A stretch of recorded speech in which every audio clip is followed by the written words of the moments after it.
네, 오늘의 게스트 정말 초특급 게스트죠. 그렇죠. 네. 이분의 정치 인생을 들으려면 1박 2일도 부족할 듯한데요. 사실 저희는 밤샐 각오를 하고 왔는데 네. 글쎄요. 지금 저희 각오를 들으시는 게스트와 청취자분들은 약간 즐거운 부담도 느끼실 수 있지 않을까 하는 생각이 맞습니다. 드네요. 여러분 오래 기다리셨습니다. 진짜가 나타났다. 두 번째로 모신 손님. 뭐 설명하기에도 너무 많은 수식어가 필요한데요. 대한민국의 정치계에 살아있는 전설, 민주당의 역사, 그리고 어설프게 덤비지 마라. 우리 당의 반대편에 대해서는 영혼 탈곡기 이해찬 의원님 모셨습니다. 네, 반갑습니다. 반갑습니다. 영혼 탈곡기. 예, 영혼 탈곡기죠. 어설프게 덤비는 거 되게 싫어하시는 걸로 제가 알고 있습니다. 예. 네, 이해찬 의원님 귀한 시간 내주셔서 정말 감사드리고요.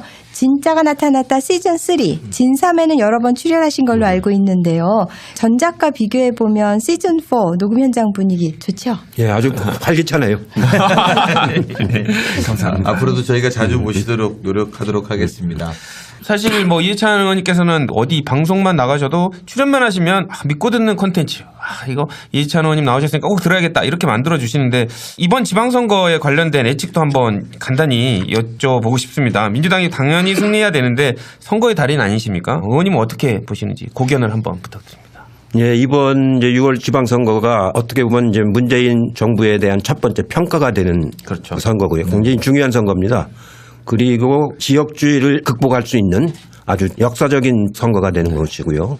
그렇게 되면은 이제 제가 보기엔 정계 개편의 서막이 또 시작되는 굉장히 의미가 큰 그런 선거라고 지금 생각을 하고 있습니다. 이제 앞으로도 많은 걸 여쭐 텐데 근황에 관련해서 좀 몇 가지 여쭤보고 싶습니다. 개헌 이슈로 지금 뜨겁지 않습니까? 벌써 2018년이 됐는데요.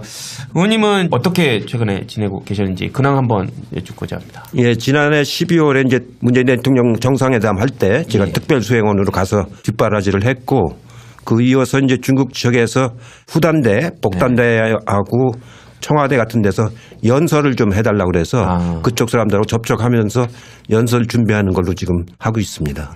중국에 이번에 이제 뭐 방문하셨으니까 이제 저희 원고에는 없지만 편하게 여쭤보겠습니다. 하여튼 국민들 입장에서는 중국에서부터 한국으로 오던 관광객이라든지 사실은 이런 여러 가지들이 많은데 저희가 어쨌든 지난 정부에서 사드 배치를 너무 성급하게 진행하면서 굉장히 어려운 외교적 상황 아니겠습니까? 근데 그럼에도 불구하고 어쨌든 지금 잘 풀려가고 있는 국면이긴 한데 두 가지로 여쭤보면 한 가지는 이것들이 좀 잘 풀려나갈 것인지 우리 의원님께서 예측하실 때 풀려나갈 것인지에 대한 부분하고요. 그리고 결과적으로 보면 어쨌든 이 자영업자나 이런 분들은 중국 분들이 많이 오셔야 되는데 말이죠. 이런 것까지는 어떻게 전망하시는지 잠깐 여쭤보고 싶습니다. 지금 이제 사드 문제에 관해서는 단계적으로 풀고 있거든요. 지난번 전면적으로 이제 봉쇄가 돼 있었는데 한꺼번에 풀 수가 없으니까 단계적으로 풀어가지고 평창 올림픽 때는 단체 관광객들이 많이 오게끔 지금 많이 풀어지고 이제 있는 단계고요. 예, 앞으로 이제 사드를 추가 배치하느냐 안 하느냐 그에 따라서 이제 또 양상이 많이 달라질 겁니다. 여기서 이제 또 추가 배치를 하게 되면은 지난번보다도 더 경색될 가능성이 높고 그런 추가 배치만 없으면은 단계적으로 이제 원만하게 잘 풀어져 나갈 거라고 보는데 제 생각으로는 한중 관계가 원체 서로 경제 의존도가 높기 때문에 사드 추가 배치 안 하고 이렇게 풀어나가는 것이 매우 중요하다고 생각을 하죠. 네. 화제를 살짝 바꿔서 지난 시간에요. 추미애 대표님이 출연을 하셨었는데 이해찬 의원님께서 차차기 대선 그렇죠. 후보로 추미애 대표님을 지목하신 부분에 대해서 저희가 여쭤봤었거든요. 그랬더니 저희에게 성급하시네 이렇게 답변으로 일축을 하셨는데 추미애 대표님께 오디오 편지 한번 써주실까요? 저희가 잔잔하게 뭐 깔아드릴게요. 용기를 내 뭐 이런 거? 추미애 대표님하고는 벌써 이제 같이 정치를 한 지가 96년에 들어오셨으니까 22년이 됐죠. 22년이 됐는데 눈빛만 봐도 아세요? 아마 임기를 마치는 유일한 당대표가 될 겁니다. 그동안에 한 20년 동안 임기를 제대로 마친 당대표가 없었거든요. 네. 예, 이번에 처음 임기를 마치시는 것 같고 에피소드를 하나 말씀드리면은 12년도에 전당대회를 하러 전국을 다닐 적에 제가 이제 농담 삼아서 아가씨 그랬거든요. 자기는 아줌마라고 자꾸 막 강연을 하는데 무슨 아가씨가 아줌마라고 하느냐고.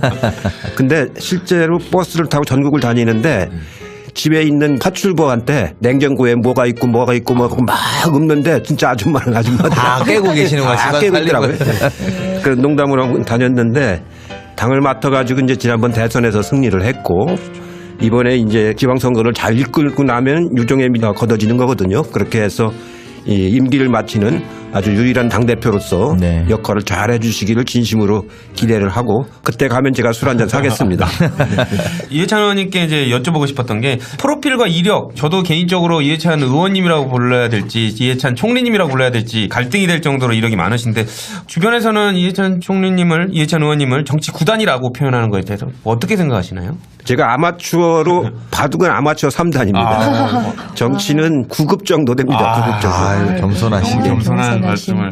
구단이란 거는 거의 이제 김대중 대통령처럼 그런 경지에 가신 분들 구단이라고 하는 거지 요새는 막 인프레가 돼가지고 아무나 구단이라고 했으니까 구단이.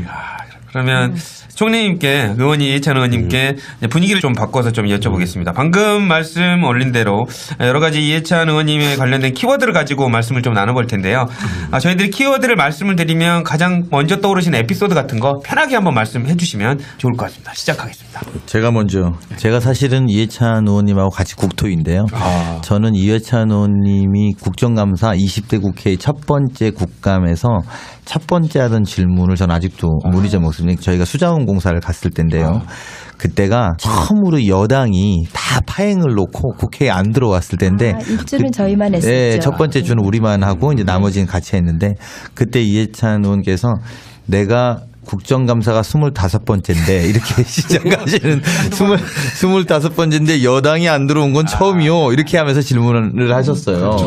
근데 제가 그분이 앉아갖고 저는 이제 초선이고 젊은 의원 편에 속하는데 거기 앉아서 있는데 여기서 25번째 국정감사를 한다라고 이야기하면 저 듣는 분들이 소위 이제 피감 기관들 입장에서 보면 많이 됐어야 한 3-4번 정도 국정감사 하거든요. 그분들은. 그러니까 이제 오히려 그분들 이전 선배들이 했던 국감까지 내용을 다 알고 있기 때문에 후덜덜하겠네요. 그 질문 자체가 이미 송곳이고 날카로운 면도날 같은 수밖에 없고 그러니까 보통은 이 현안 정책의 현안이라든지 그 정책의 현황에 대한 답변을 주고받는다면 이해찬 의원의 질문은 이 정책이 왜 나왔는지 배경에서부터 짚어서 말씀을 하세요. 그러니까 이제 피감 기관들이 당황스럽죠. 이게 왜 옛날엔 이랬는데 이게 이렇게 돼서 결과적으로 지금 이런 건데 왜 이렇게 하려고 하냐 이렇게 물어보니까 그거에 대한 준비가 안 돼 있는 피감 기관들은 벌벌 떠는데 이런 키워드는 어떻게 생각하세요, 의원님?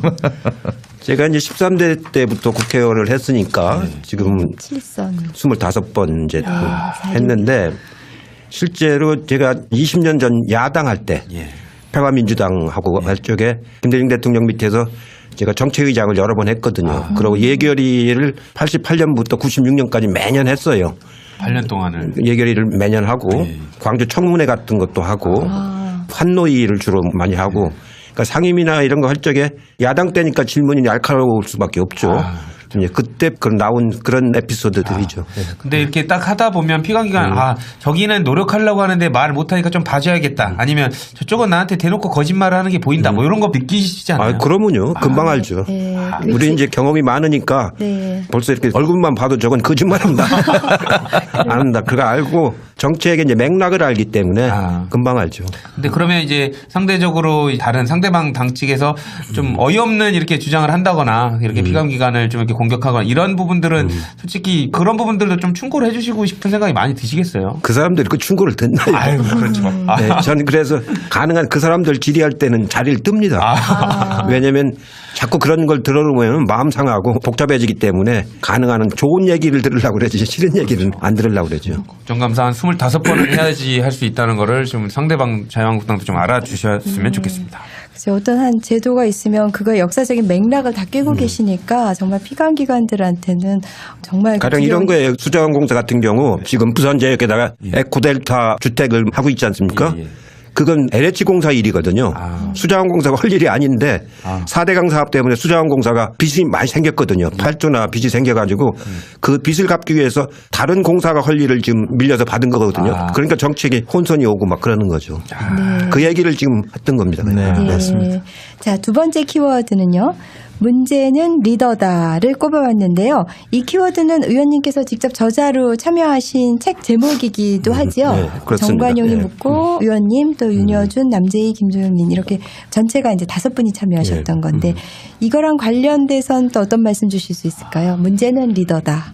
제일 중요한 건 이제 퍼블릭 마인드입니다. 그날 거기서 그런 얘기는 많이 했는데 리더의 가장 중요한 덕목은 퍼블릭 마인드거든요. 공인 의식이 있어야 되거든요. 그걸로 모든 게 다 이제 거기서부터 시작하는 거기 때문에 퍼블릭 마인드라는 건 뭐냐면 역사적인 흐름이 있고 사회 구조적인 구조가 있잖아요. 그걸 이제 공시성과 통시성이라고 그러는데 구조는 공시성이고 흐름은 통시성이고 그러니까 두 개가 맞춰지는 지점에서 퍼블릭 마인드가 나오는 거거든요. 역사적 맥락과 현재의 사회경제 구조 속에서 이 문제를 어떻게 처리할 건가. 그게 이제 퍼블릭 마인드의 핵심이거든요. 그걸 잘 아는 사람이 좋은 정치도 하게 되고 좋은 리더가 되는 거죠. 그러면은 공시성과 통시성, 구조와 시간이 이렇게 씨줄 날줄처럼 엮이는 가운데에서 퍼블릭 마인드, 공인 의식이 나온다고 하셨는데 그럼 지금 우리 문재인 대통령 이 두 가지 준비하고 계신 거죠? 예, 문재인 대통령은 이제 노무현 대통령 때 쭉 같이 해왔던 경험이 있지 않습니까? 네. 그렇기 때문에 그 맥락을 잘 알죠. 통시성. 예? 대통령의 역할이 뭐라고 하는 그 맥락을 잘 알고 그다음에 이제 공부를 굉장히 열심히 하잖아요. 그렇죠. 그래가지고 지금 우리나라 정책에 관해서 아무 그 원고 없이 누구하고도 토론할 수 있을 정도로 학습을 많이 했거든요. 네. 그게 이제 큰 능력입니다. 두 개를 같이 이제 가지고 있는 그런 아주 훌륭한 지도자라고 볼 수가 있죠. 그 리더로 이제 말씀드릴 것 같으면 저는 그거를 여쭤보고 싶었습니다. 의원님께. 김대중 대통령인가 노무현 대통령님 의원님과 그 민주화의 동지라고 말씀드려도 과언이 아닐 것 같은데요. 그분들과의 뭐 인연이라 이런 거 한번 말씀 주셨으면 좋겠습니다. 김대중 대통령은 저한테는 정치적인 스승이고요. 동지가 아니고 스승이고 노무현 대통령은 이제 정치를 함께 시작한 동지라고 볼 수가 있죠. 김대중 대통령은 인동초입니다. 그야말로 인동초여가지고 살아있는 생물처럼 정치가 움직이니까 그에 이제 대응을 해나가는 거죠. 대응을 해나갈 때 하시는 늘 말씀이 뭐냐면 학자적 양심과 상인의 지혜를 가져라 이런 말씀을 하셨어요. 짜적 양심. 정치인이라고 하는 건 학자적 양심을 갖되 상인의 지혜가 있어야 된다. 그래야 움직이는 생물과 같은 정치를 해나갈 수 있다. 헤쳐나갈 수 있다. 이제 그런 말씀을 하셨고요. 노무현 대통령은 정말로 열정이죠. 아주 열정적이고 그러면서도 아주 인간적입니다. 그리고 이제 혜성처럼 나타나신 분 아닙니까? 김 대통령은 막 그 옛날 50년대부터 시작해서 90 몇 년에 와서 이제 대통령이 되신 거고 노무현 대통령은 이제 88년에 시작해가지고 10몇 년 만에 대통령이 되신 거죠. 혜성처럼 나타나가지고. 근데 어떻게 보면 두 분이 참 대비가 많이 되는데 공통점은 민주주의와 국가에 대한 책임의식이 굉장히 강해요. 두 분 다. 그리고 이제 이런 역사성, 도덕성 이런 거에 대한 책임의식이 굉장히 강한 분들이죠. 네. 그런 부분들은 충분히 두 분 다 훌륭한 리더로서의 자질을 갖고 계신다. 차이점은 뭐가? 아까 말했던 차이점은 이제 해성. 그리고 또 이렇게 해성. 오랫동안 해온 이런 것들 그렇죠. 과정이 좀 다르게 그러니까 진입 경로가 달랐던. 김 대통령은 인동초고 예. 노무현 대통령은 혜성처럼 나타나는 분이죠. 네, 키워드 토크로 이해찬 의원님의 인간적인 매력을 한껏 느끼셨다면요. 이번엔 더 리얼한 토크가 되겠습니다. 민주당의 기획전략통이 바라보시는 지방선거에 대한 전망 그리고 대한민국의 다양한 정치적 현안에 대해서 말씀을 들어보도록 하겠습니다. 얼마 전에 이제 민주연구원과의 대담 프로그램에 출연하셔서 사실 뭐 지난해 말에도 언급을 하셨었는데 우리가 4번이고 5번이고 연속으로 집권을 해야 효과가 있다. 뭐 이런 취지에도 말씀을 주셨는데 민주당 20년 집권에 관련된 주장이었습니다. 어떤 이유 때문인지 이런 주장을 하셨는지 간단히 여쭤도 될까요? 예, 저는 이명박 정권 들어오면서 국민의 정부 참여정부 정책이 무너지는 것을 보면서 굉장히 가슴이 아팠었어요. 10년 동안 아주 정성들여 쌓아놓은 것들이 하루아침에 그냥 무너지는 걸 봤기 때문에 특히 이제 금강산 폐쇄하고 개성공단 폐쇄하고 그게 우리가 얼마나 말하자면 염원이었었습니까? 그게 그냥 하루아침에 무너지는 걸 보고 이제는 정책을 되돌릴 수 없을 정도로 뿌리를 내리게끔 해야 되겠다. 그렇게 하려면은 시간이 있어야 되고 적어도 한 20년간의 시간은 있어야 정책에 뿌리를 내리거든요. 제가 교육부 장관 할 때 했던 BK20이라는 정책이 있었는데 그게 20년이 좀 넘었어요. 그러니까 그건 안 흔들리거든요. 지금도 하죠. 네, 지금도 하죠. 그런 정책이 다 그렇습니다. 정책이 다 그런 것처럼 그래야 만약 후퇴하지 않고 계속 유지가 될 수 있는 거거든요. 유럽의 정치도 보면은 유럽은 이제 내각제들이 많은데 그러면서도 그 영국 같은 경우 노동당과 보수당이 이제 교대로 하지 않습니까? 네, 그렇죠. 대개 16년, 대개 4번 정도씩 하고 이렇게 정권이 교체가 되거든요. 그래서 그 정책들이 어느 정도 이제 뿌리를 내리게 되는데 우리는 10년 갖고는 제가 보기에는 어림도 없어요. 그래서 제가 자꾸 20년을 강조하는 것이지 우리가 뭐 장기 집권하겠다는 게 아니고 정책에 맞은 뿌리가 내리게끔 해야 된다 그런 뜻입니다. 그래서 실제적으로 정책을 발의해서 그게 국민들 사이에 스며들어서 효과를 보는 데까지 걸리는 시간이 사실상 한 20년. 그리고 20년 이제 걸립니다. 그 20년의 평가를 바탕으로 그 다음번에 좀 새로운 걸 내든지 뭐 이제 이렇게 가야 된다는 말씀이시잖아요. BK21로 예를 들어주시니까 딱 마음에 와닿네요. 사실 대학 재정지원 사업들 뭐 새로운 게 생겨나고 또 금방 없어지고 하는데 얘는 확고하게 뿌리를 내렸거든요. 저는 뭐 어떻게 보면 이해찬 의원님 되게 그 상실감이 많이 느끼셨을 것 같아요. 우리가 이렇게 초석을 닫아놨는데 그걸 이어가지 못하고 어떻게 보면 허물어뜨려 버리는 이 군형을 보셨을 때 되게 기분이 많이 언짢으셨을 것 같은데. 언짢은 정도가 아니고 큰 무슨 뭐라고 할까 자식을 잃어버리는 것 같은 그런 안타까움을 많이 느꼈죠. 속상하셨을 것 같습니다. 이게 제가 좀 다른 질문, 워낙 궁금한 게 많아서 아까 이제 그 이번 지방선거에 우리 이해찬 의원께서 말씀하신 세 가지는 첫 번째는 문재인 대한 평가이다. 첫 번째 평가다. 그리고 두 번째는 지역주의 타파에 대한 어떤 가능성과 얼마만큼 가능한지를 보는 장이 될 것이다. 그리고 세 번째가 이것이 이제 이루어진다면 정계 개편의 서막이 될 것이다. 이렇게 보신 거잖아요. 근데 이게 제가 보면 셋 다 전제가 민주당이 이겨야지 이게 가능한 이야기거든요. 당연하죠. 네, 민주당이 이겨야 평가도 잘 받는 것이고 또 지역주의 타파라는 것은 뭐 영남 지역까지 또는 뭐 우리가 아직 진출하지 못한 지역까지 진출해서 또 평가를 받는 것이고 이제 이렇게 되면 정계 개편의 서막에 대한 부분인데요. 굉장히 이른 이야기이긴 합니다만 사실 지금 국민의당과 뭐 바른정당이 미래당이라는 이름으로 이미 하나를 했고 또 남은 분들이 남은 국민의당의 남은 분들이 소위 호남 의원들 중심으로 해서 또 이제 한 축으로 오늘도 뉴스가 과반이 되네 안 되네 이런 것들이 쟁점으로 나오는데요. 어떻게 보십니까? 그러니까 정계 개편이라는 것이 통합하는 방식도 있을 것이고 저희가 연정하는 방식도 있을 것이고 아니면 제일 낮은 수위에서는 사안별로 연대하는 수준도 있을 텐데요. 이게 과정을 다 밟게 될 거라고 보십니까? 아니면 물론 전제는 지방선거를 저희가 다 이기고 나면 이걸 어떻게 좀 보십니까? 이제 지방선거에서 어느 정도 누가 어떻게 이기느냐에 따라 결과가 달라질 건데요. 네. 제가 보기에는 이제 자유한국당 저 경우가 이제 얼마나 방어를 하느냐. 그 홍준표 대표는 이제 6개를 방어하겠다고 그랬잖아요. 그 주장대로 6개가 되느냐 아니면 그보다 훨씬 더 축소되느냐. 그에 따라서 자유한국당 내부 사정이 좀 복잡해질 거 아닙니까? 네. 어떻게 보면 홍 대표 체제도 동요가 올 거고 당은 이제 표류할 가능성이 높아지는 거죠. 왜냐하면 그 다음에 자기 국회의원들 총선이 오기 때문에 이제 그렇게 하고 미래당이라든가 여기는 뭐 작은 정당들이기 때문에 정계 개편에 큰 변수가 되지는 못하겠죠.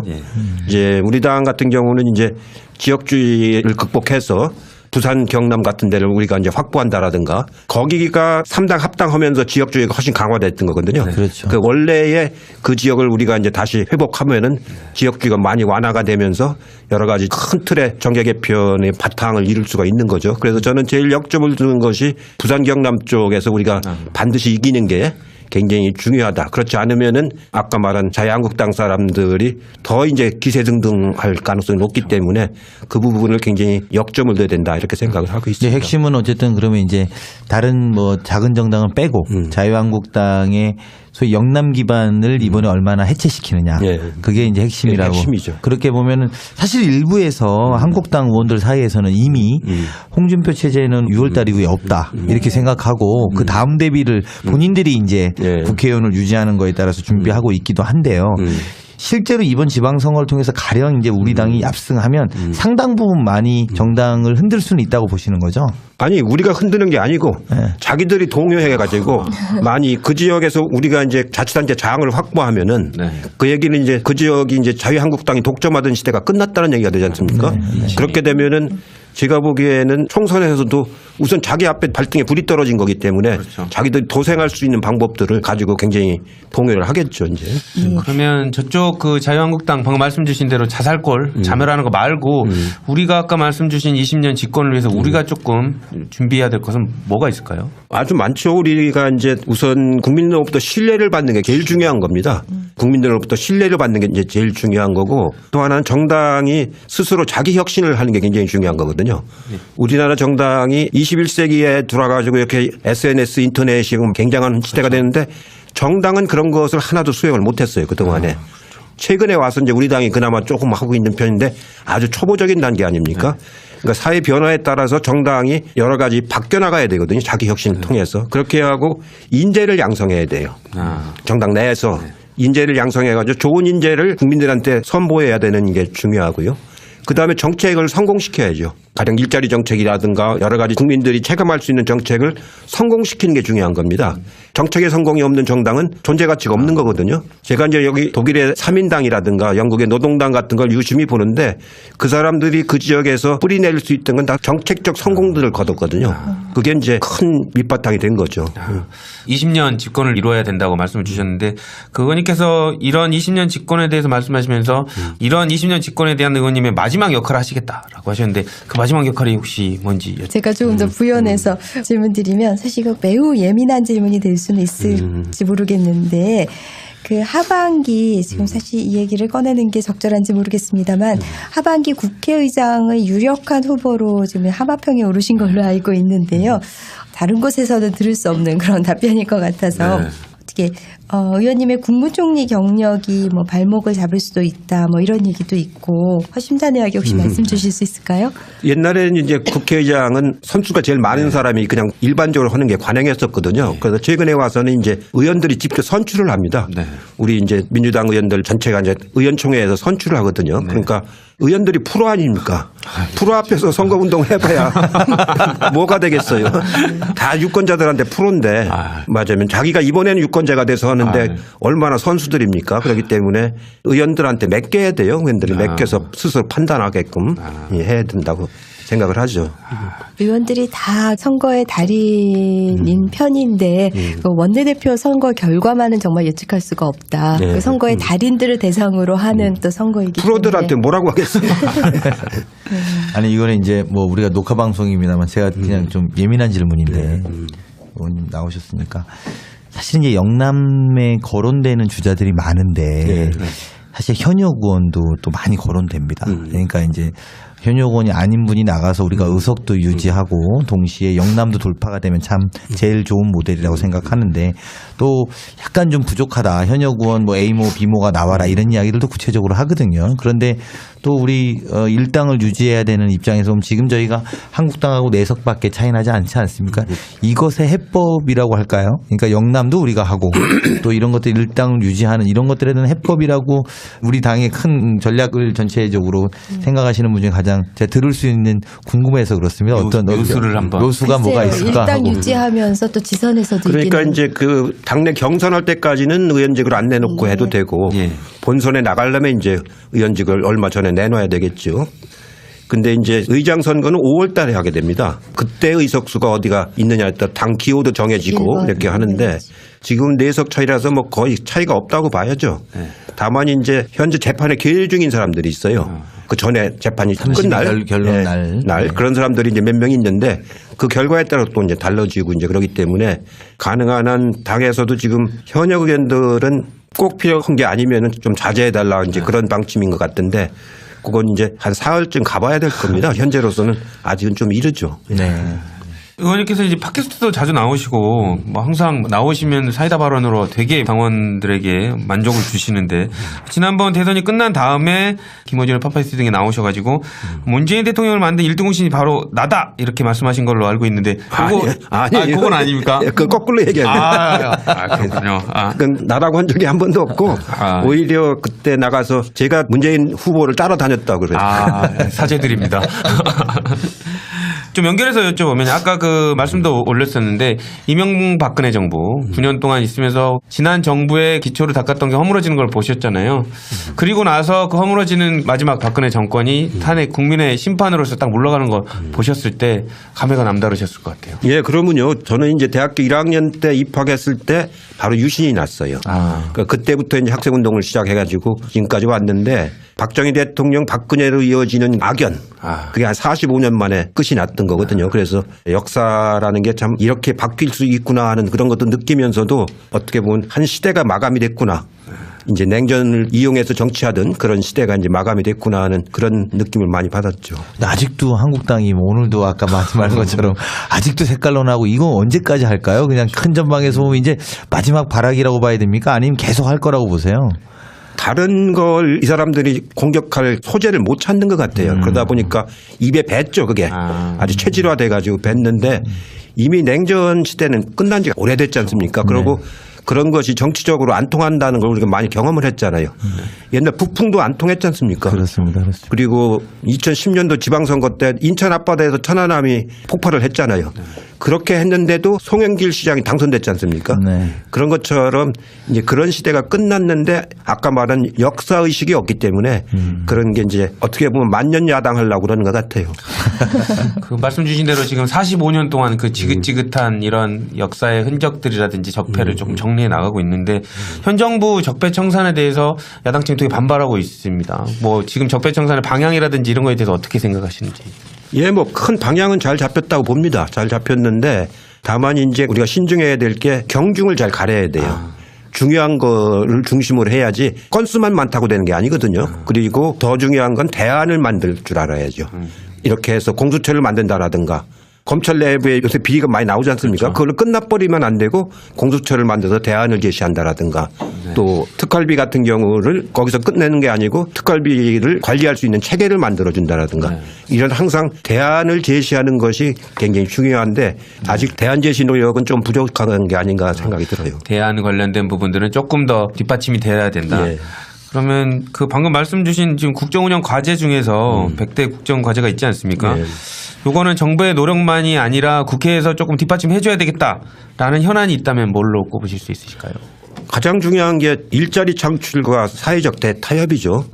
근데 일자리는 우리 청년들처럼 이렇게 굉장히 절망에 빠져 있지 않습니까? 그런 일자리를 많이 공급하고 공정하게 공급하는 게 이제 제일 중요한 일이고 이 마침 노사정 협의체가 지금 이제 처음으로 진행이 됐는데 이것도 10년 만에 지금 맞습니다. 네.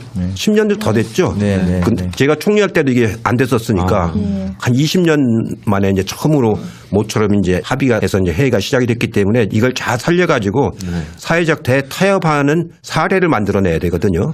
그래야만이 한 발 더 사회적으로 복지 문제라든가 전진할 수가 있지 사회적 대타협을 안 하고서 성공한 나라는 없습니다. 가령 네덜란드라든가 이런 서구의 복지 국가들은 다 사회적인 대타협을 통해서 발전해 갔거든요. 그러니까 노동운동의 목표도 한꺼번에 이루는 게 아니고 사회적 대타협을 통해서 목표를 단계적으로 이뤄나가는 이런 것들을 정치적인 차원에서 뒷받침해 주는 것이 가장 중요한 일이죠. 네, 지난주에 사회적 대타협을 위한 이제 한 걸음을 내디뎠고 예. 또 우원식 원내대표가 교섭단체 대표 연설에서도 사회적 연대 기구를 예. 이제 크게 던지셨거든요. 그래서 그 두 가지가 이제 결합되면서 좀 국민들한테 좀 좋은 메시지를 던져줬으면 하는데 좀 아쉬운 면은 그게 그렇게 크게 언론에서 부각되지는 못하는 것 같아서 좀 근데 안타까운 마음입니다. 우리 언론들이 이제 그런 거는 정치적인 이슈가 아니라고 생각하는데 사실은 그거야말로 가장 중요한 퍼블릭 이슈거든요. 그게 우리나라 앞으로 이제 복지국가로 안정돼 가느냐 못 가느냐 하는데 가장 핵심입니다. 그걸 못하고서는 못 가는 거거든요. 네. 조대진 변호사님 저 종편 나가셔서 좀 네. 많이 홍보해 주시고 제가 대변인께서도 좀 더 적극적으로 저기 그 논평 좀 해주세요. 알겠습니다.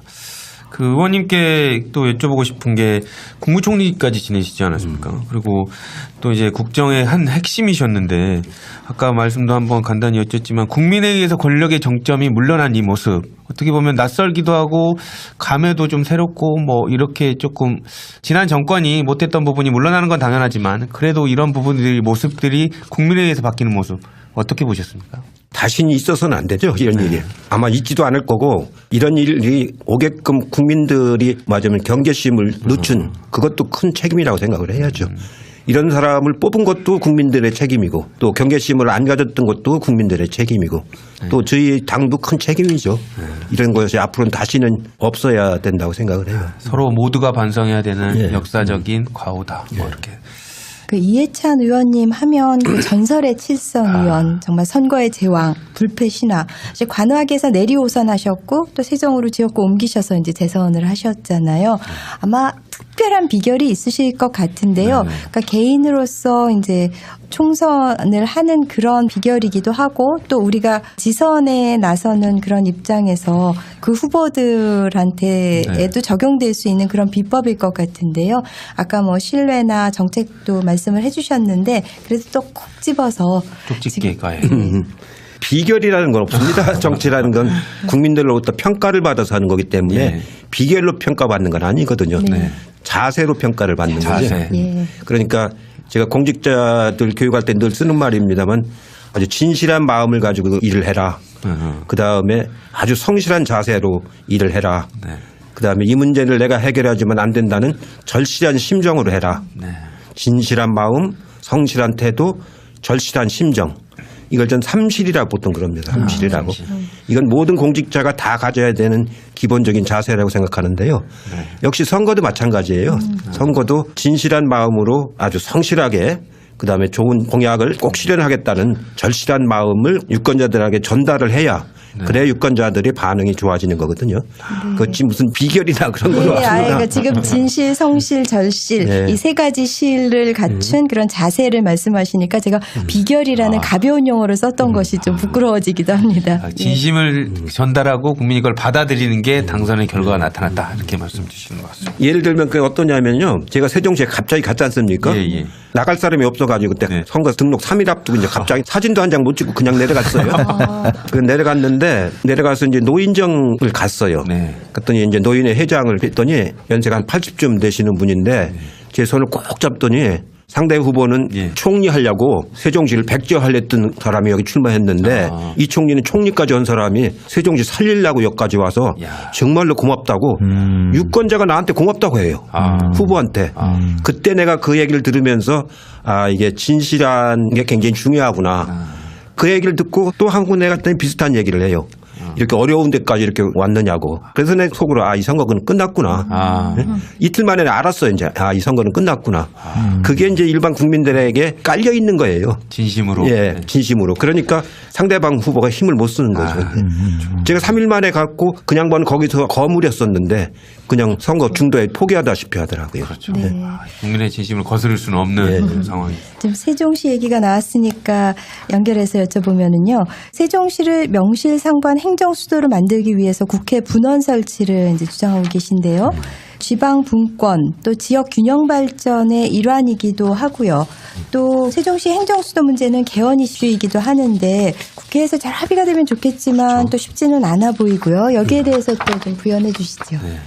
예, 이제 거기가 행정중심 복합도시로 이제 유연결정 나는 바람에 행정수도에서 축소가 됐지 않습니까? 네, 네. 헌법재판소 판결문에 보면은 청와대하고 국회는 이전을 못하도록 그렇게 아주 명시적으로 돼 있습니다. 그래서 국회가 못 가는데 그러다 보니까 국회가 열리면 공무원들이 이제 서울로 한 3분의 2가 행정기관들이 지금 거기 가 있거든요.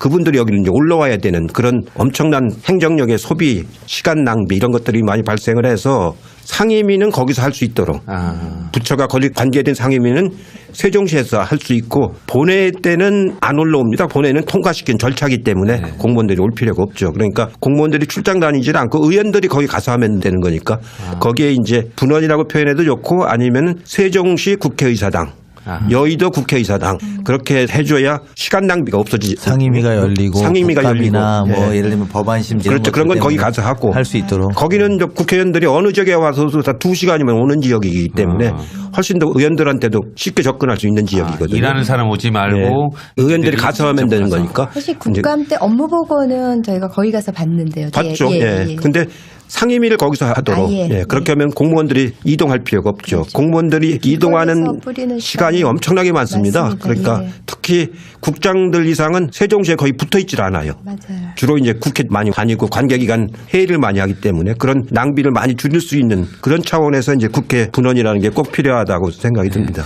말씀 주신 대로 세종시 행정수도 문제는 헌법재판소에 어떤 의견이 나온 상황 아닙니까? 그렇기 때문에 개헌이 이슈인데요. 국회에서 합의를 해가지고 결정하면 좋겠지만 지금 그런 상황이 쉽지 않아서 아까 말씀 주신 대로 추미애 대표께서는 문재인 정부가 직접 나서야 된다 이런 얘기까지 하셨는데 의원님께서는 어떤 생각을 가지고 계신지.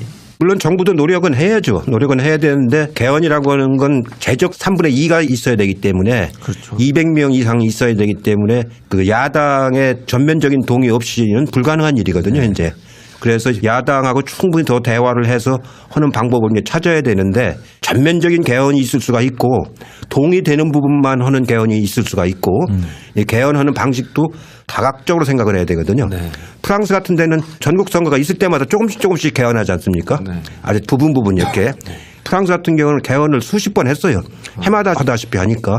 우리는 개헌하면 막 통째로 해야 되는 것처럼 30년에 생각하는데 한 번 이번에 하는 거니까 또. 그러니까 이제 그렇게 하는데 그렇게 하지 말고 좀 실용적으로 필요할 때마다. 합의되는 것부터 먼저 이렇게 해나가는 그런 식으로 접근을 하고 크게 이제 야당과 합의되면 아주 좋은 거죠. 근데 야당이 한사코 반대할 때 정부가 처리할 수도 없고 또 괜히 그렇게 잘못해서 이것을 정략적으로 보이면 안 되는 거거든요. 진정성이 있어야 되는 거기 때문에 영야당이 반대한다면 더 협의를 계속 해나가야죠. 잠깐 다른 질문 좀 올려보겠습니다. 이해찬 의원님께서는 노무현 대통령님과 문재인 대통령님 두 분 다 인간 관계가 있으시지 않습니까? 정치적으로도 그렇고 두 분의 공통점과 차이점이 뭐가 있을까요? 예, 많아요. 이제 예를 들면은 옛날 저희가 제야 운동을 할 적에 부산에서 이제 그분들은 제야 운동을 했거든요. 그렇죠. 근데 사무실이 같은 층에 이렇게 붙어 있습니다. 그래서 별명이 노변이고 한 분은 문변이에요. 그래서 부산 가면 문변, 노변 이렇게 이제 불렀었는데 마치 사자성어 같죠. 노변, 문변 하니까. 근데 데모를 하지 않습니까? 데모하다 경찰들이 막 쫓아오면은 문재인 대통령은 순순히 그냥 따라간대요. 응? 노무현 대통령은 날 잡아가라고 벌정 누워버리고 그런 이제 강제를 끌고 가지 않습니까? 그러니까 나중에 이제 보면은 문재인 대통령은 또박또박 반박한대요. 응? 다 응해가면서. 근데 노무현 대통령은 마음대로 해라, 마음대로 해. 일체 대꾸를 안 하고. 근데 나올 때는 같이 나온대요. 그런 일화가 있는 것처럼 굉장히 문재인 대통령은 꼼꼼하고 아주 뭐라 그럴까 굉장히 절차 이런 걸 많이 따집니다. 따지고 노무현 대통령은 격정이 있죠. 응? 격정이 같이 저하고 상임위 해보면은 환노위 그때 같이 이제 오래 했거든요. 보면 아슬아슬해요. 이해찬 의원님께서 아슬아슬할 정도라고 하시면 정말로 예. 알겠습니다. 예를 들면은 그 현대중공업에서 파업이 나가지고 저하고 이제 같이 거기를 갔어요. 갈 때 이제 가서 설득을 해서 파업을 중단시키자. 이제 그렇게 하기로 이제 하고 들어갔거든요. 그래가지고 이제 경찰한테도 우리가 들어가서 설득할 테니까 체류탄 그만 쏴라. 그 이제 체류탄을 뚫고 들어갔는데 나는 이제 거기 지도부들하고 파업을 이제 중단하고 조직을 보존해야 된다. 그게 길게 봐도 중요하다. 그리고 한참 하고 있는데 뭔 조직이야, 조직은. 한번 붙어야지. 갈 적에는 설득하고 가서 오히려 가서는 또 선동을 하는 거예요. 그걸 내가 보고 이거 참 못 말리겠다. 의원님은 이해찬 의원님은 부드러우신 분이셨군요.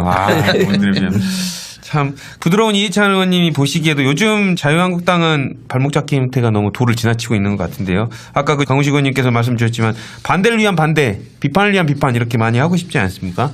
근데 그들한테 한번 일침을 한번 가해 주십시오. 정권을 왜 뺏겼는가 이걸 잘 생각하셔야 되거든요. 저희도 이제 정권을 뺏기고 나니까 참 아쉽고 다른 것보다도 우선 정책이 무너져 내리니까 아쉽고 이제 그랬는데 그래가지고 절치부심하다가 이번에 이제 우리가 정권을 되찾아온 게 아니고 촛불 혁명이 정권을 찾아준 거 아닙니까? 우리 스스로는 못 찾아왔죠. 지난 12년도에도 우리가 못 이겼으니까. 그 얘기는 무슨 얘기냐면은 자유한국당이 지금 촛불에 힘입어서 정권을 가져갈 가능성은 없잖아요. 스스로 자력에 의해서 해야지. 그렇게 하려면은 국민들로부터 신뢰를 받을 수 있는 정책과 인재 이런 것들을 개발하는 데 주력을 해야지 자꾸 발목 잡기 가지고서는 여당이 되기는 어렵다고 생각을 해요. 우리들도 여당을 해봤으니까 비판하는 거에 대해서는 어느 정도 일리가 있는 부분은 받아들이겠지만 그게 아니라 반성이 먼저 해야 된다. 그러군요. 이런 말씀. 제가 하나 다른 거 여쭤보겠습니다. 지방선거 저는 이제 계속 오늘 그거 좀 많이 여쭤보고 싶어서요. 지방선거가 되니까 민주당은 아까 말씀하신 것처럼 현역 의원이 나가는 것을 좀 경계하는 그래서 우리가 이후에 전국을 운영하는 데서 의회 역할이 중요하기 때문에 이제 그런 고민을 하는 거고요. 반대로는 한국당은 서로 안 나가려고 하는 양상이거든요. 근데 그러다 보니까 사실은 어떤 의미로 보면 저는 개인적으로 한국당이 좀 이 선거를 진다고 하더라도 자기네들이 할 역할은 하고 국민들한테 자기 내용을 전달하고 이런 과정이 있어야 되는데 아까 말씀하신 것처럼 가진 논리는 색깔 논리밖에 없고 사람들은 다들 이제 이 선거에 책임지기는 주저하고 이제 이런 양상인 것 같고 어떤 의미로 보면 아까 모두에 잠깐 말씀하신 것처럼 마지막 한국당이 심판받을 수 있는 또 다른 마지막 기회가 아닌가 이렇게 생각이 좀 드는 면은 있습니다. 근데 그럼에도 불구하고 사실은 미묘하게나마 여론조사가 조금씩 복원되고 있는 건 사실이거든요. 처음에 한 10%, 12% 이 선에서 지금 뭐 어느 조사에 따라서 22%까지도 복원된 게 있는데 이거 전체적으로는 좀 더 복원될 거라고 보시는 편이세요? 아니면 현재처럼 민주당의 기운으로 쭉 이렇게 밀고 나갈 수 있다 이렇게 보시는 편이세요? 그게 이제 선거라는 게 참 그 미묘해서요. 지금 여론조사를 가지고 판단하면 안 돼요. 왜냐하면 지방선거는 투표율이 아주 낮습니다. 지금 여론조사는 대선 투표율 정도를 가지고 하는 여론조사고 지방선거는 투표율이 40%대로 떨어지거든요. 그렇기 때문에 골고루 다 40%로 떨어지는 게 아니고 특히 젊은 사람들이 많이 빠져가지고 연세 드신 분들은 다 그대로 투표를 하고 예, 젊은 사람들이 많이 빠져가지고 이제 투표율이 내려가는 거라서 지금 야당의 표는 투표율은 더 올라갈 가능성이 높죠. 그렇기 때문에 지금 나오는 여론조사 가지고 낙관한다는 건 아주 큰 오류를 범할 수 있는 거기 때문에요. 현재로 봐서는 약간 유리하다라고 생각하는 것이지 큰 격차가 있다고 보시면 실제로는 투표를 하고 나면 굉장히 좁아지죠. 좁아진 결과를 맞을 수 있기 때문에 그러면요. 지지자들이나 우리 당원들이 좀 더 힘을 모으고 아니 그리고 조금 방심하면은 뒤집어질 수도 있다니까요. 긴장을 해야겠네요. 이게 투표율이 40%대로 떨어지기 때문에 더군다나 이제 지금처럼 이렇게 막 여론조사 차이가 큰 것처럼 생각하면은 젊은 사람들이 아니 내가 안 찍어도 될 건데 뭐 이러면서 투표율이 더 떨어질 가능성이 있거든요. 그러니까 그런 점에서 아주 긴장을 하고 당도 그런 분위기를 잘 잡아나가야 되는 겁니다. 쉽게 볼 상황이 아니라 오히려 약간 유리하긴 하지만 그렇게 그냥 지금처럼 격차가 나오는 건 아니라는 얘기죠. 큰 선거를 거의 기획을 하다시피 했는데 항상 선거라고 하는 건 끝나고 보면 큰 차이가 아닙니다. 이번 문재인 대통령만 예상대로 큰 차이로 끝났지 어떤 선거도 그렇게 큰 차이로 끝난 적이 없거든요. 지나고 나면 다 박빙이고. 예, 다 박빙이고. 제가 교육에 관심이 많아서 한 가지 또 예민할 수 있는 질문 드리고 싶은데요. 이해찬 세대라는 용어가 있었죠. 98년, 99년 이때 교육부 장관 하시면서 특기 하나만 있어도 대학 간다 이렇게 말씀하셨고 그걸로 인해서 한 2002학번 이때가 학력이 급격히 낮아졌다. 그래서 주로 비판적인 관점에서 이해찬 세대를 얘기했었어요. 근데 지금 시점에서는 그 공과를 따져봐야 되지 않는가 하는 생각이 들어요. 그러니까 요즘 뭐 자유학기제도 있고 사실 그런 어떤 지식 중심 교육보다는 역량 중심 교육을 강조하고 있고 굉장히 20여 년 전에 해안을 가지고 미래 교육의 방향을 제시하셨던 게 아닌가 이런 생각이 지금 와서 드는 거예요. 그러니까 특기 하나만 가지고 대학 갈 수 있다는 건 제가 한 말이 아니고요. 언론이 쓴 글입니다.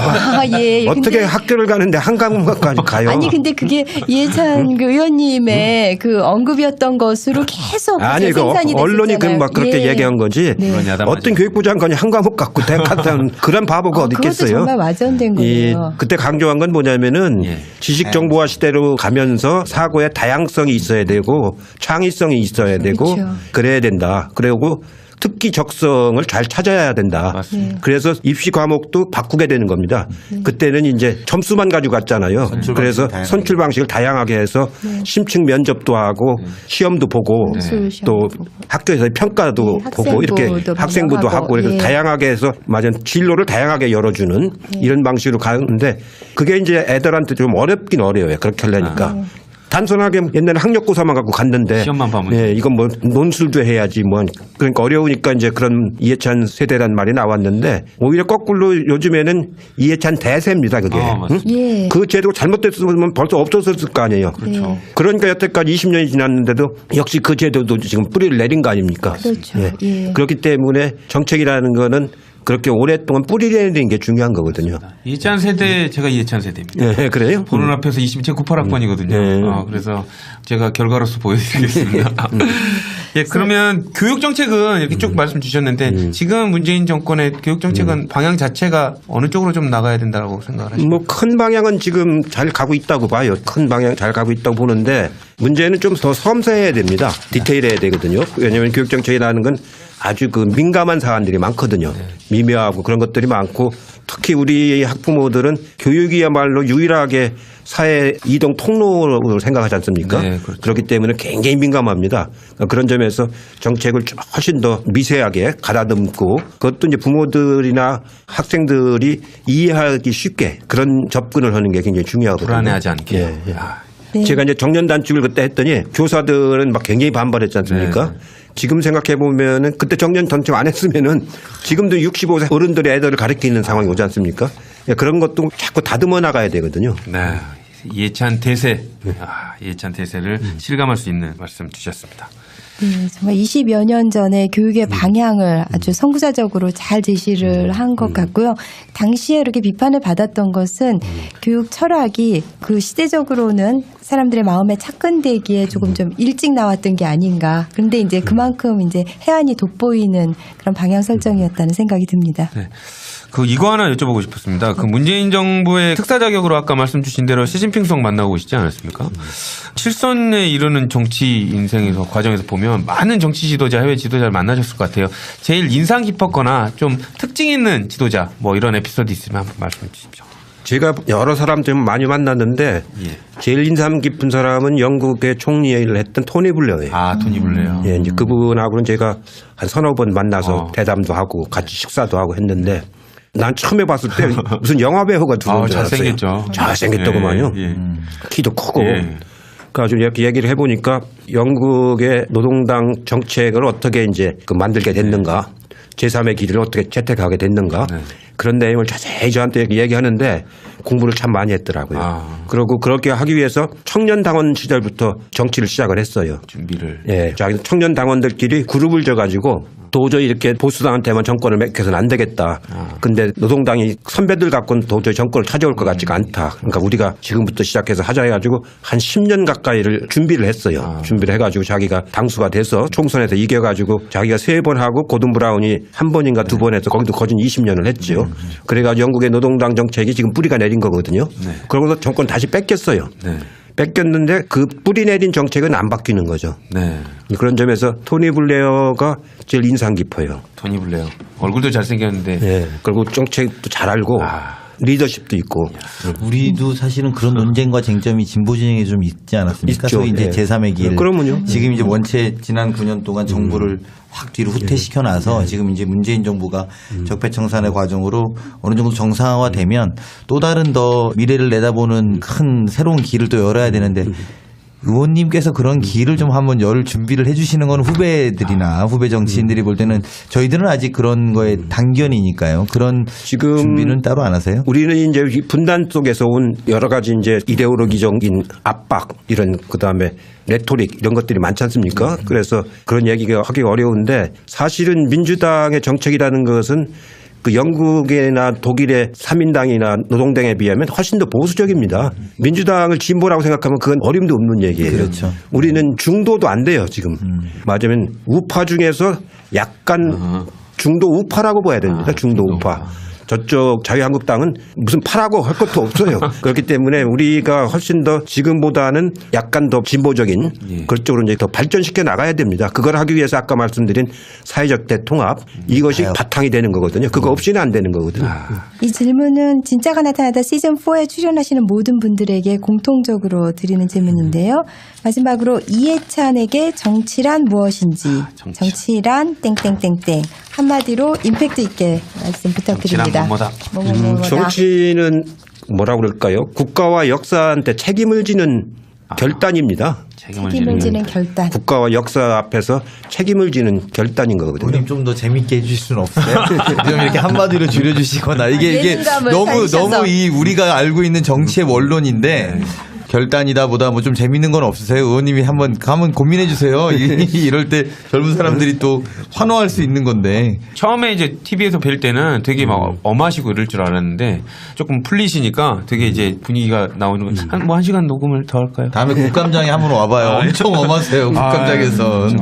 이 정치는 그 뭐라고 할까요? 저도 이제 오래 했지 않습니까? 네네. 오래 할 때마다 제일 어려운 건데 끊임없이 파도 타기 하는 것 같아요. 정치는 파도 타기다. 네, 끊임없이 좋아. 계속 그런 파도가 밀려온다고요. 도전이 오고. 예, 잠시도 쉬지 않습니다. 하나 해결하고 나면 또 오고 하다가 어떤 때는 물에 빠져서 물 먹기도 하고 또 헤쳐나와서 또 파도 타기. 쭉 제가 이렇게 해보면은 한 번도 이렇게 순조로울 때가 없습니다. 뭔가 하나 터져야지 되는 게 정치다. 파도 타기예요, 파도 타기. 네. 물도 빠져서 물도 먹고. 또 어렵게 올라갔다고 또 늘 잘 타는 것도 아니고 또 물 먹을지도 모르고. 올라갈 때가 있으면 내려갈 때도 있고. 우리 당은 윈드서핑 하는 것처럼 이렇게 즐기면서 갈 수 있으면 좋겠습니다. 아 정말 진짜 뵙고 싶었고 제가 뭐 유튜브에서도 의원님 뭐 동영상을 즐겨서 일부러 찾아봅니다. 뭐 속 시원한 말씀들 너무 많이 해주셔야 되는데 시간 관계상 이제 이해찬 의원님을 보내드려야 될 것 같습니다. 네, 마무리할까요? 그 의원 처음에 하신 게 1988년도죠. 제 초등학교 3학년입니다. 벌써 30년이 되셨는데 여전히 저희의 정치의 대들보로 지금 중심을 잡아주시고 계시고 문재인 정부의 성공을 위해서도 열심히 노력해 주시는 이해찬 의원님 너무 감사의 말씀을 드립니다. 오늘 너무 감사드립니다. 네, 그 지방선거가 다가올수록 선거의 제왕이신 이해찬 의원님께 고견을 드려야 할 일이 많을 것 같아요. 다음에도 또 꼭 출연해 주실 거죠? 예, 그러겠습니다. 네, 저희 민주당이 아마 이렇게 높은 지지율을 잇는 철학적 근거를 오늘 찾아뵙는 시간이었던 것 같다. 저는 이렇게 생각 들고요. 이런 바탕으로 저희 젊은 의원들뿐만 아니라 또 지지자분들도 함께 힘내셔서 우리 지방선거에 꼭 승리하는 승리로 보답하겠다는 약속으로 오늘 방송 마무리할까 합니다. 구조적인 구조가 있잖아요. 그걸 이제 공시성과 통시성이라고 그러는데 구조는 공시성이고 흐름은 통시성이고 그러니까 두 개가 맞춰지는 지점에서 퍼블릭 마인드가 나오는 거거든요. 역사적 맥락과 현재의 사회경제 구조 속에서 이 문제를 어떻게 처리할 건가. 그게 이제 퍼블릭 마인드의 핵심이거든요. 그걸 잘 아는 사람이 좋은 정치도 하게 되고 좋은 리더가 되는 거죠. 그러면은 공시성과 통시성, 구조와 시간이 이렇게 시줄 날줄처럼 엮이는 가운데에서 퍼블릭 마인드, 공인의식이 나온다고 하셨는데 그럼 지금 우리 문재인 대통령 이 두 가지 준비하고 계신 거죠? 예, 문재인 대통령은 이제 노무현 대통령 때 쭉 같이 해왔던 경험이 있지 않습니까? 네. 그렇기 때문에 그 맥락을 잘 알죠. 통시성. 예? 대통령의 역할이 뭐라고 하는 그 맥락을 잘 알고 그다음에 이제 공부를 굉장히 열심히 하잖아요. 그렇죠. 그래가지고 지금 우리나라 정책에 관해서 아무 그 원고 없이 누구하고도 토론할 수 있을 정도로 학습을 많이 했거든요. 네. 그게 이제 큰 능력입니다. 두 개를 같이 이제 가지고 있는 그런 아주 훌륭한 지도자라고 볼 수가 있죠. 그 리더로 이제 말씀드릴 것 같으면 저는 그거를 여쭤보고 싶었습니다. 의원님께. 김대중 대통령인가 노무현 대통령님 의원님과 그 민주화의 동지라고 말씀드려도 과언이 아닐 것 같은데요. 그분들과의 뭐 인연이라 이런 거 한번 말씀 주셨으면 좋겠습니다. 김대중 대통령은 저한테는 정치적인 스승이고요. 동지가 아니고 스승이고 노무현 대통령은 이제 정치를 함께 시작한 동지라고 볼 수가 있죠. 김대중 대통령은 인동초입니다. 그야말로 인동초여가지고 살아있는 생물처럼 정치가 움직이니까 그에 대응을 해나가는 거죠. 대응을 해나갈 때 하시는 늘 말씀이 뭐냐면 학자적 양심과 상인의 지혜를 가져라 이런 말씀을 하셨어요. 자적 양심. 정치인이라고 하는 건 학자적 양심을 갖되 상인의 지혜가 있어야 된다. 그래야 움직이는 생물과 같은 정치를 해나갈 수 있다. 헤쳐나갈 수 있다. 이제 그런 말씀을 하셨고요.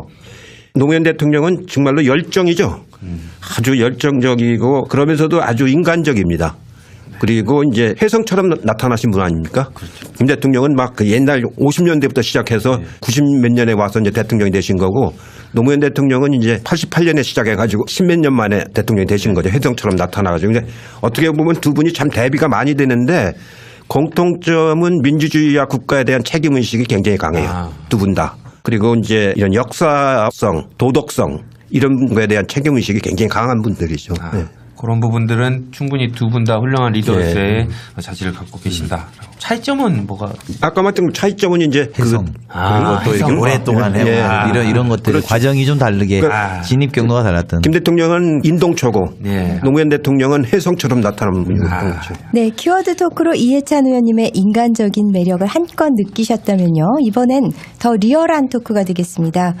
민주당의 기획전략통이 바라보시는 지방선거에 대한 전망 그리고 대한민국의 다양한 정치적 현안에 대해서 말씀을 들어보도록 하겠습니다. 얼마 전에 이제 민주연구원과의 대담 프로그램에 출연하셔서 사실 뭐 지난해 말에도 언급을 하셨었는데 우리가 4번이고 5번이고 연속으로 집권을 해야 효과가 있다. 뭐 이런 취지에도 말씀을 주셨는데 민주당 20년 집권에 관련된 주장이었습니다.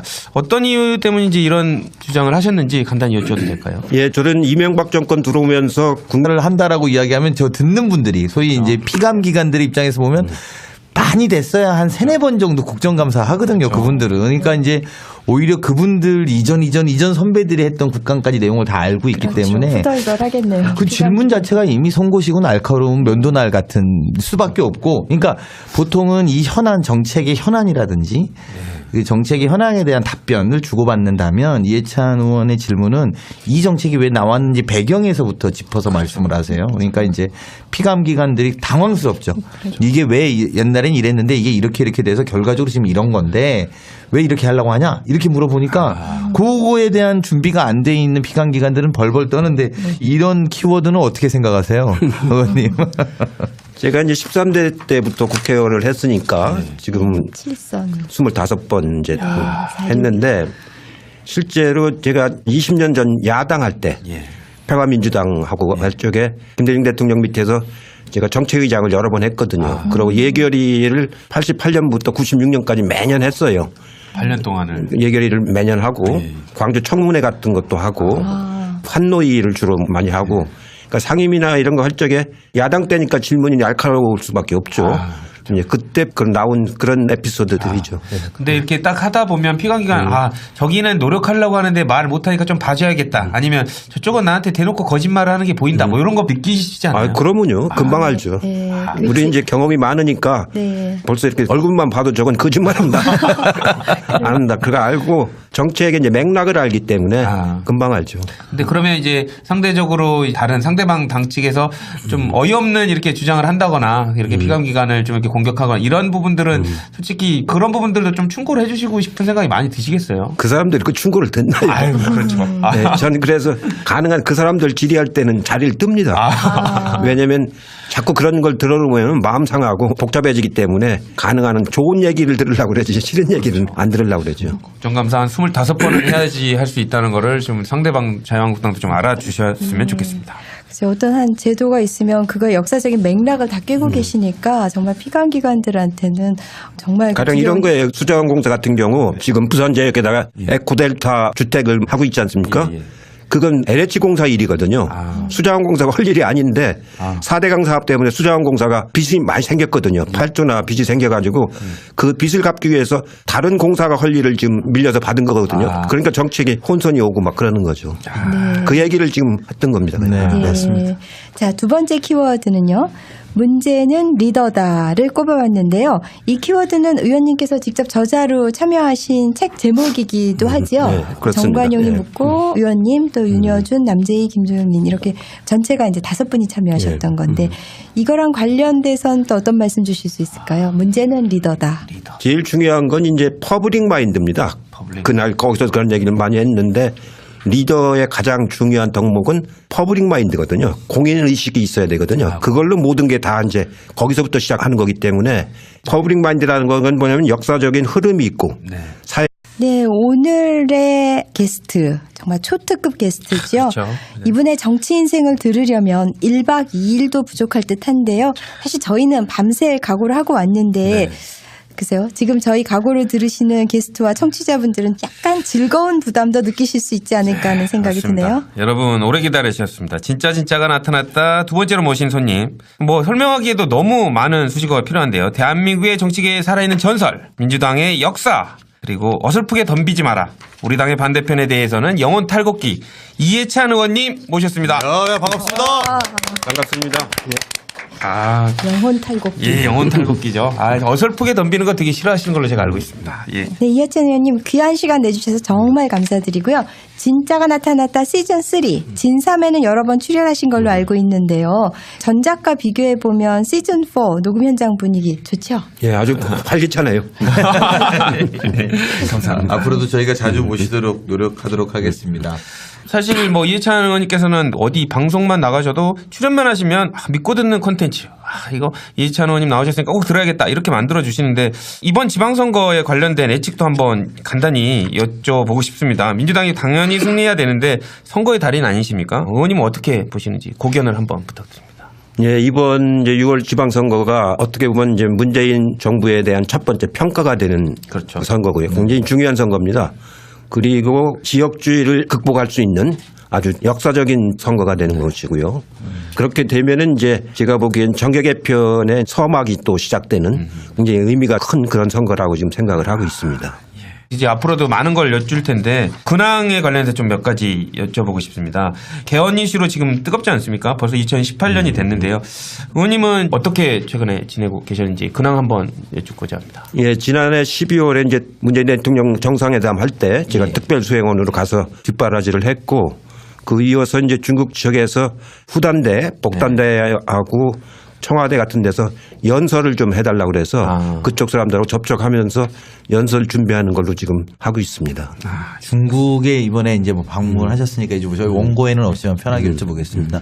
하여튼 국민들 입장에서는 중국에서부터 한국으로 오던 관광객이라든지 사실은 이런 여러 가지들이 많은데 저희가 어쨌든 지난 정부에서 사드 배치를 너무 성급하게 진행하면서 굉장히 어려운 외교적 상황 아니겠습니까? 근데 그럼에도 불구하고 어쨌든 지금 잘 풀려가고 있는 국면이긴 한데 두 가지로 여쭤보면 한 가지는 이것들이 좀 잘 풀려나갈 것인지 우리 의원님께서 예측하실 때 풀려나갈 것인지에 대한 부분하고요. 그리고 결과적으로 보면 어쨌든 이 자영업자나 이런 분들은 중국 분들이 많이 오셔야 되는데 말이죠.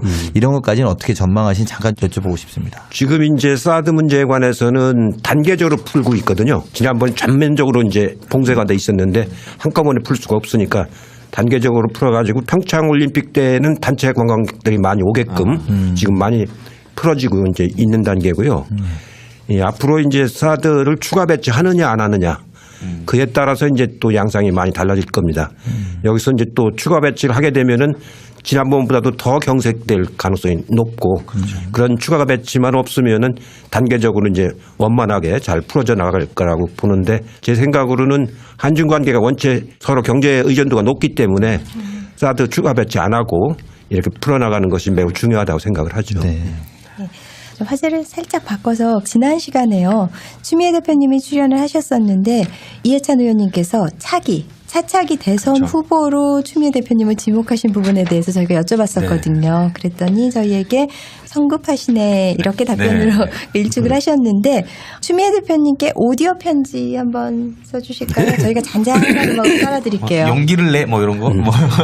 추미애 대표님하고는 벌써 이제 같이 정치를 한 지가 96년에 들어오셨으니까 22년이 됐지요. 22년이 됐는데 김만 봐도 아세요? 아마 임기를 마치는 유일한 당대표가 될 겁니다. 그동안에 한 20년 동안 임기를 제대로 마친 당대표가 없었거든요. 네. 예, 이번에 처음 임기를 마치시는 것 같고 에피소드를 하나 말씀드리면은 12년도에 전당대회를 하러 전국을 다닐 적에 제가 이제 농담 삼아서 아가씨 그랬거든요. 자기는 아줌마라고 자꾸 막 강연을 하는데 무슨 아가씨가 아줌마라고 하느냐고. 근데 실제로 버스를 타고 전국을 다니는데 집에 있는 파출부한테 냉장고에 뭐가 있고 막 읊는데 진짜 아줌마는 아줌마 다 깨고 계시는 거지. 깨고 있더라고요. 그 농담으로 하고 다녔는데 당을 맡아가지고 이제 지난번 대선에서 승리를 했고 이번에 이제 지방선거를 잘 이끌고 나면 유종의 미가 걷어지는 거거든요. 그렇게 해서 이 임기를 마치는 아주 유일한 당대표로서 역할을 잘 해주시기를 진심으로 기대를 하고 그때 가면 제가 술 한잔 사겠습니다. 이해찬 의원님께 이제 여쭤보고 싶었던 게 프로필과 이력 저도 개인적으로 이해찬 의원님이라고 불러야 될지 이해찬 총리님이라고 불러야 될지 갈등이 될 정도로 이력이 많으신데 주변에서는 이해찬 의원님을 정치 구단이라고 표현하는 거에 대해서 어떻게 생각하시나요? 제가 아마추어로 바둑은 아마추어 3단입니다. 정치는 9급 정도 됩니다. 9급 정도. 겸손하시게. 겸손한 말씀을. 구단이라는 거는 거의 이제 김대중 대통령처럼 그런 경지에 가신 분들 구단이라고 하는 거지 요새는 막 인프레가 돼가지고 아무나 구단이라고 했으니까. 구단이. 그러면 총리님께 이해찬 의원님께 분위기를 좀 바꿔서 좀 여쭤보겠습니다. 방금 말씀 올린 대로 여러 가지 이해찬 의원님에 관련된 키워드를 가지고 말씀을 좀 나눠볼 텐데요. 저희들이 키워드를 말씀을 드리면 가장 먼저 떠오르신 에피소드 같은 거 편하게 한번 말씀해 주시면 좋을 것 같습니다. 시작하겠습니다. 제가 사실은 이해찬 의원님하고 같이 국토인데요. 저는 이해찬 의원님이 국정감사 20대 국회의 첫 번째 국감에서 첫 번째 하던 질문을 저는 아직도 못 잊어먹습니다. 저희가 수자원 공사를 갔을 때인데요. 그때가 처음으로 여당이 다 파행을 놓고 국회에 안 들어왔을 때인데 일주는 저희만 했었죠. 네, 첫 번째 주는 우리만 하고 이제 나머지는 같이 했는데 그때 이해찬 의원께서 내가 국정감사가 25번째인데 이렇게 시작하시는 25번째인데 여당이 안 들어온 건 처음이요. 이렇게 하면서 질문을 하셨어요. 근데 제가 구문이 앉아갖고 저는 이제 초선이고 젊은 의원 편에 속하는데 거기 앉아서 있는데 여기서 25번째 국정감사 국민의 정부 참여정부 정책이 무너지는 것을 보면서 굉장히 가슴이 아팠었어요. 10년 동안 아주 정성 들여 쌓아오는 것들이 하루아침에 그냥 무너지는 걸 봤기 때문에 특히 이제 금강산 폐쇄하고 개성공단 폐쇄하고 그게 우리가 얼마나 말하자면 염원이었었습니까? 그게 그냥 하루아침에 무너지는 걸 보고 아 이제는 정책을 되돌릴 수 없을 정도로 뿌리를 내리게끔 해야 되겠다. 그렇게 하려면은 시간이 있어야 되고 적어도 한 20년간의 시간은 있어야 정책에 뿌리를 내리거든요. 제가 교육부 장관 할 때 했던 BK20이라는 정책이 있었는데 그게 20년이 좀 넘었어요. 그러니까 그건 안 흔들리거든요. 지금도 하죠. 네, 지금도 하죠. 하죠. 그런 정책이 다 그렇습니다. 정책이 다 그런 것처럼 그래야 만약 후퇴하지 않고 계속 유지가 될 수 있는 거거든요. 유럽의 정치도 보면은 유럽은 이제 내각제들이 많은데 그러면서도 그 영국 같은 경우 노동당과 보수당이 이제 교대로 하지 않습니까? 네, 그렇죠. 대개 16년, 대개 4번 정도씩 하고 이렇게 정권이 교체가 되거든요. 그래서 그 정책들이 어느 정도 이제 뿌리를 내리게 되는데 우리는 10년 갖고는 제가 보기에는 어림도 없어요. 그래서 제가 자꾸 20년을 강조하는 것이지 우리가 뭐 장기 집권하겠다는 게 아니고 정책에 맞은 뿌리가 내리게끔 해야 된다 그런 뜻입니다. 그래서 실제적으로 정책을 발의해서 그게 국민들 사이에 스며들어서 효과를 보는 데까지 걸리는 시간이 사실상 한 20년. 그리고 이제 그 20년의 평가를 바탕으로 그 다음번에 좀 새로운 걸 내든지 뭐 이제 이렇게 가야 된다는 말씀이시잖아요. BK21로 예를 들어주시니까 딱 마음에 와닿네요. 사실 대학 재정지원 사업들 뭐 새로운 게 생겨나고 또 금방 없어지고 하는데 얘는 확고하게 뿌리를 내렸거든요. 저는 뭐 어떻게 보면 이해찬 의원님 되게 그 상실감이 많이 느끼셨을 것 같아요. 우리가 이렇게 초석을 닫아놨는데 그걸 이어가지 못하고 어떻게 보면 허물어뜨려 버리는 이 군형을 보셨을 때 되게 기분이 많이 언짢으셨을 것 같은데. 언짢은 정도가 아니고 큰 무슨 뭐라고 할까 자식을 잃어버리는 것 같은 그런 안타까움을 많이 느꼈죠. 속상하셨을 것 같습니다. 이게 제가 좀 다른 질문, 워낙 궁금한 게 많아서 아까 이제 그 이번 지방선거에 우리 이해찬 의원께서 말씀하신 세 가지는 첫 번째는 문재인에 대한 평가이다. 첫 번째 평가다. 그리고 두 번째는 지역주의 타파에 대한 어떤 가능성과 얼마만큼 가능한지를 보는 장이 될 것이다. 그리고 세 번째가 이것이 이제 이루어진다면 정계 개편의 서막이 될 것이다. 이렇게 보신 거잖아요. 근데 이게 제가 보면 셋 다 전제가 민주당이 이겨야지 이게 가능한 이야기거든요. 당연하죠. 네, 민주당이 이겨야 평가도 잘 받는 것이고 또 지역주의 타파라는 것은 뭐 영남 지역까지 또는 뭐 우리가 아직 진출하지 못한 지역까지 진출해서 또 평가를 받는 것이고 이제 이렇게 되면 정계 개편의 서막에 대한 부분인데요. 굉장히 이른 이야기이긴 합니다만 사실 지금 국민의당과 뭐 바른정당이 미래당이라는 이름으로 이미 하나를 했고 또 남은 분들이 남은 국민의당의 남은 분들이 소위 호남 의원들 중심으로 해서 또 이제 한 축으로 오늘도 뉴스가 과반이 되네 안 되네 이런 것들이 쟁점으로 나오는데요. 어떻게 보십니까? 그러니까 정계 개편이라는 것이 통합하는 방식도 있을 것이고 저희가 연정하는 방식도 있을 것이고 아니면 제일 낮은 수위에서는 사안별로 연대하는 수준도 있을 텐데요. 이게 과정을 다 밟게 될 거라고 보십니까? 아니면 물론 전제는 지방선거를 저희가 다 이기고 나면 이걸 어떻게 좀 보십니까? 이제 지방선거에서 어느 정도 누가 어떻게 이기느냐에 따라 결과가 달라질 건데요. 네.